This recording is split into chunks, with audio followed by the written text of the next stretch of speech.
어제 밤인가요? 전 세계 금융 전간판을 좀 지켜보셨던 분들이라면 가슴이 좀 철렁했을 겁니다. 이 다우 지수가 900포인트 가까이 또 폭락을 하면서 셀 아메리카의 공포가 좀 확산되기도 했었거든요. 뭐 나스닥은 2.4% 급락했고 금값은 또 사상 최고치를 경신을 하기도 했었는데 이 검은 화요일의 공포가 시장을 잠깐 덮쳤어요. 우리도 지금 시장에 영향을 좀 미치는 것 같은데 어떻게 보셨을까요? 이 그린란드 변수인가요? 네. 어저께는 좀 뭐 아직은 조금 상황을 지켜는 봐야 됩니다만은 네. 조금 이제 성급한 분들의 분석에 따르면 성급한 분들. 예를 들어 작년 4월 초에 갑자기 트럼프 대통령이 나와가지고 전 세계를 상대로 관세 전쟁이야라고 그래, 해가지고 네. 어떻게 되는 거야, 우리나라 망하는 거야, 각 국가별로 아, 그게 벌써 4월. 예, 무역이 되는 거야 안 되는 거야라고 하면서 심지어는 미국 자체도 야 이게 우리가 이렇게 전쟁해가지고 이거 되는 거야 안 되는 거야라고 해서 사실 이제 전 세계가 큰 충격에서 이제 자본시장도 많이 빠졌었던 때가 있었어요.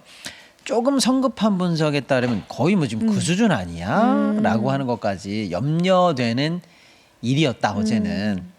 근데 이제 하나의 복합적인 현상은 아니고 조금 짧게 말씀드리면 미국과 일본발 충격의 복합 네. 현상이 어제 있었다 이렇게 네. 좀 말씀드릴게요. 하나씩 어제 어떤 일이 있었냐면 네. 방금 이제 피디님 말씀처럼 일단 트럼프가 일으킨 그린란드발 불안이 있죠. 네. 트럼프가 그린란드에 관해서 얘기한 지는 사실은 좀 됐어요. 네. 근데 장난인가 긴가민가 하도 좌충우돌하는 관종이니까 그렇지. 그러려 했는데 베네수엘라 사태를 보고 나서 네. 상상할 수 없는 일을 한다면 하네. 이건 레알이다. 레알이다. 예, 그렇게 생각을 하고 나니까 이제 그린란드 문제에 대해서 사람들이 다르게 보는 거죠. 뭔 짓을 할래도 할 수 있는 사람이구나 이런 생각을 했고, 심지어는 이제 뭐 사겠다, 매입하겠다, 맞아요. 심지어는 뭐 군사적 옵션도 가능하다 이제 측근들에서 나오는 얘기입니다만, 네. 뭐 이런 다양한 얘기를 하면서 어쨌거나 그린란드 관련해서 트럼프 대통령이 쉽게 말하면 이제 야욕을 계속 드러내고 있는데 혹시 자료가 준비됐나 모르겠는데 어저께 나온 건 더 심해요. 예, 아예 자기 그 사진 혹시 있을까요? 트럼프 대통령이 그린란드 깃발 꽂은 거, 미국 국기 꽂은 거. 네, 적어보시죠. 예. 저 사진이 굉장히 유명한 사진 패러디 아닙니까? 미국이 그 2차 대전 때 일본에 네. 어디죠? 갑자기 생각이 안 나네. 갑자기 생각이 안 나네. 저 아오지마 어떤 섬. 그 태평양에 있는 섬. 거기입니다. 도쿄 옆에 있는 그 섬이거든요. 네. 예. 거기를 점령을 하고 나서 미국 군인들이 쭉 올라가서 저 성조기를 꼽고 있는 그 유명한 그 장면의 사진과 동상이 미국 사람들한테는 거의 뭐 그렇죠. 그냥 머릿속에 박혀 있는 거예요. 21세기 10대 사진 중에 하나예요. 예, 지금 그거를 패러디 그냥 다시 한번 사진 띄워주죠. 그거를 패러디한 걸 저기다 갖다 꽂은 거예요. 그 뭐냐면 저기 그리고 저 옆에 써 있잖아요. 그린란드. 그래서 US 테라토리, 미국의 영토라는 거예요. 아하. 그다음에 언제부터? 예, 지금부터 2026년부터. 참. 2026년에 그린란드는 미국 영토가 됐다. 내가 성조에 야. 꽂았다라고 하는 얘기 지금 올린 거예요. 저기다가. 어허. 그러니까 저 정도니까 말리지 마. 나 그린란드 무조건 가져온다.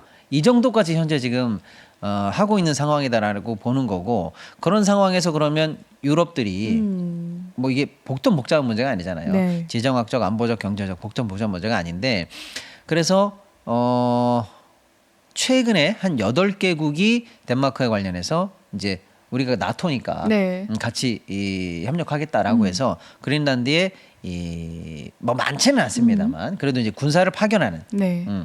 이런 일이 있었어요. 그때 트럼프 대통령이 야 니들이 지금 이쪽으로 군사를 파견해? 야 군사 파견하는 애들 누구야? 명단 써.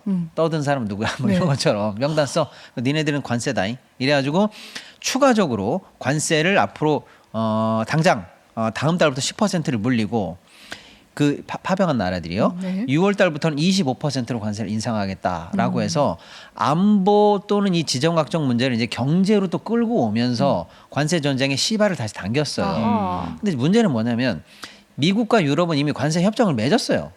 우리하고 미국도 지난 10월에 도장 찍은 것처럼. 네. 근데 그게 다 끝났는데도 불구하고 내가 마음에 안 들면 기존에 했던 협정이고 뭐고 난 몰라. 아하. 너 또 한 방 더 맞아. 너 꿀밥 한 대 더 맞아. 넌 엎드려 뻗쳐. 뭐 이런 식이죠. 예. 그러니까 이제 유럽이 가만히 있을 리가 없잖아요. 트럼프의 그 그린란드에 관한 야욕은 사실은 덴마크가 나토 회원국이기 때문에 그 나토 회원국에 대한 어떤 그 군사적 위협이라든지 이 영토적 위협은 나토가 공동 방위를 하도록 돼 있는데 거기를 건드리는 거는 미국과 나토가 그럼 전면적으로 해보겠다는 거냐라고 하는 복잡 미묘한 문제가 깔려 있고 네. 그래서 이제 트럼프가 만약에 어떤 식으로든 옵션을 이행한다면 나토 내에서도 도와주겠다. 우리 나토는 하나니까라고 하는 세력도 있을 거고 네. 아니야라고 하는 세력도 있겠죠. 네. 그럼 나토가 막 붕괴되는 건가?라고 하는 앞으로 어떻게 될지 모르는 문제를 일으켰는데 그것도 복잡한데 아이고야 이제 경제 문제도 복잡하게 끌고 가는구나. 아이고. 8개국에 대해서 관세. 음. 이게 유럽이 이제 가만히 있을 수 없죠. 음. 안보 문제 더하기 이제 경제 문제까지. 지금 군사적으로 도발할 상황까지 왔으니 여기도 지금 뭐 그렇습니다. 더 이상 그럼요. 밀릴 일이 없어요. 네. 그 그림 좀 한번 보여주시겠어요? 저거 바로 예. 이오지마라고 이오지마. 일본의 이오지마. 예, 저거 2차 세계대전 종전 예. 맞습니다. 무렵에 예. 저기가 사실 이제 미국 입장에서는 일본에 대한 그 군사 작전에 꼭 필요한 섬이었는데 네. 탐락이 쉽지 않아 가지고 예. 아마 뭐 거의 10만 단위 정도의 이 사상자가 났던 엄청난 엄청난 희생자가 전투 있었어요. 희생을 네. 겪고 어쨌거나 저 섬을 함락하고 저기다 꽂은 저건데 이게 저건 미국 사람 입장에서 다 아는 사진이죠. 이오지마 섬. 예, 네. 근데 저걸 저기다 갖다 꽂았다는 거는 이제 저걸 그린란드로 치환해서 가겠다는 거니까 아예 점령하겠다 이런 얘기 아닙니까? 예. 그런 상황에서 이제 경제 문제까지 얘기를 하니까 드디어 이제 EU가 그래? 그러면 나도 보복 조치에 들어간다라고 아유. 해서 EU가 쉽게 말하면 이제 요거를 이제 우리가 EU의 미국도 사실은 우리에 대해서 건드리면 우리는 너한테 관세를 물릴 거야. 이게 상호 관세잖아요. 유럽도 비슷한 조치를 할 수가 있습니다. 그게 뭐냐면 통상 위협 대응 조치라고 하는 ACI라고 하는데 네. 유럽 EU를 건드렸어? 경제적으로 우리를 위협해? 그러면 니네들도 혼나봐라고 하는 서비스, 직접 투자, 금융, 공갈, 공공조달, 지식재산권 등 다양한 무역 제재 조치를 유럽이 할 수 있는 것들이에요. 그래서 이게 너무나 복합적인 조치이기 때문에 우리가 이제 속칭 네. 바추카포라고 그래요. 바추카. 바추카포. 네. 바추카포 군대 안 가셔서 모르시죠? 몰라요. 이게 바추카포 어깨 쏘는 들어는 거, 봤는데. 어깨 딱 쏘고 아, 쏘는 이게 펑 바추카포구나.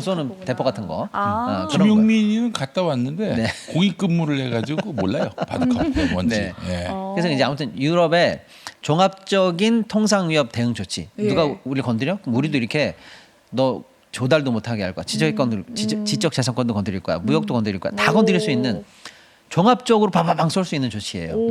이게 그래서 이제 우리가 쉽게 말하면 바추카포 이렇게 얘기를 바추카포. 하는데 이거를 우리도 그럼 하겠다. 네. 라고 하는 거예요. 그러면서 그러면 이제 미국과 유로의 경제 전쟁이 다시 시작되는 건가? 라고 하는 불안감이 그럼. 어제 이제 삽시간으로 퍼진 거죠. 그러다 보니 미국 관련해서는 이제 미국 시장에 있는 자본 시장에 있는 참여자들이 더 우려를 하는 거예요. 네. 지금 그냥 이렇게 해도 되는데 왜 벌집을 쑤셔가지고 네. 경제적으로 불안하게 만들어라고 하니까 달러 약세로 들어갑니다. 예. 그리고 덴마크나 이런 쪽에서 양은 많지 않은데 미국 국채를 덴마크가 네. 가지고 있는 미국 네. 국채를 전량 매도하겠다. 아. 그럼 미국 국채가 국제 시장에서 누군가가 전량 매도가 들어가면 흔해지는 거죠. 네. 그럼 어떻게 돼요? 싸지죠. 그렇죠. 싸지면 어떻게 돼요? 국채 수익률은 올라가는 올라가군요. 거예요. 그럼 미국 국채 금리 올라가면 이자 더 내야 되지. 미국 더 힘들어지죠. 재정 압박 더 심해지죠. 국채값이 흔들리는 게 미국이 제일 무서워하는 일이거든요. 그러니까 덴마크가 나 국채 던질 거야 이런 얘기를 야, 했고. 그래서 미국이 사실 정말 엄청난 공포에 쩔게 된 거 아니에요? 아니 근데 양은 적기 때문에 네. 공포까지는 안 하지만 그런 식의 경제 전쟁에 지금 신호들이 트리거를 당기는 거죠. 자, 유럽. 그렇다면은 예. 유럽의 많은 나라들이 네. 덴마크처럼 그렇게 국채를 팔 가능성이 있습니까? 가능성은 뭐 크진 않아도 지금 노르웨이가 참전하고 있어요. 이런 경제 전쟁에. 아. 아까 얘기한 예. 안보 전쟁에도 참여하지만 네. 경제 전쟁에 참여하는데 노르웨이가 왜 중요하냐면 거기서 무슨 뭐 공장을 많이 짓고 이런 나라가 아니고요. 노르웨이가 석유가 엄청나는 나라예요. 아, 그래서 그렇지. 예, 그래서 노르웨이가 그 석유나 이 천연 자원을 가지고 팔아 가지고 네. 우리로 치면 국민연금 같은 아. 국부 펀드를 운영하거든요. 그렇지. 북유럽 그 복지국가. 예, 그래서 삼대 그걸로 복지국가. 국민들에게 다 복지를 하는 나라예요. 그런데 그 돈이 어마어마해서 세계 최대 연기금이에요, 노르웨이가. 근데 걔네들이 들고 있는 자산이 어마어마해요. 네. 걔네들이 들고 있는 자산이 미국에 있는 자본시장에도 있고 네. 국제시장에도 있고 많아요. 근데 네. 노르웨이 쪽에서 이건 가만히 있을 수는 없지라고 하는 현재 스탠스를 취하거든요. 그러니까 나머지 유럽 뭐 영국, 프랑스, 독일 같은 쉽게 말하면 유럽의 강대국들과 덴마크, 노르웨이 같은 이런 이 스칸디나비아 이제 북부 유럽 등등등 해서 이제 미국이 자꾸 건드리니까 네. 우리도 그럼 경제적으로 맞선다라고 하니까 지금 관세발 견제 전쟁이 또 나는 거 아니냐라고 해서 그러니까요. 미국 어허. 시장이 굉장히 불안하면서 좀 짜증 섞인 노이즈 속으로 이제 들어갔다라고 보고 있는데 네. 요거까지만 하나를 이제 정해 놓으시고요.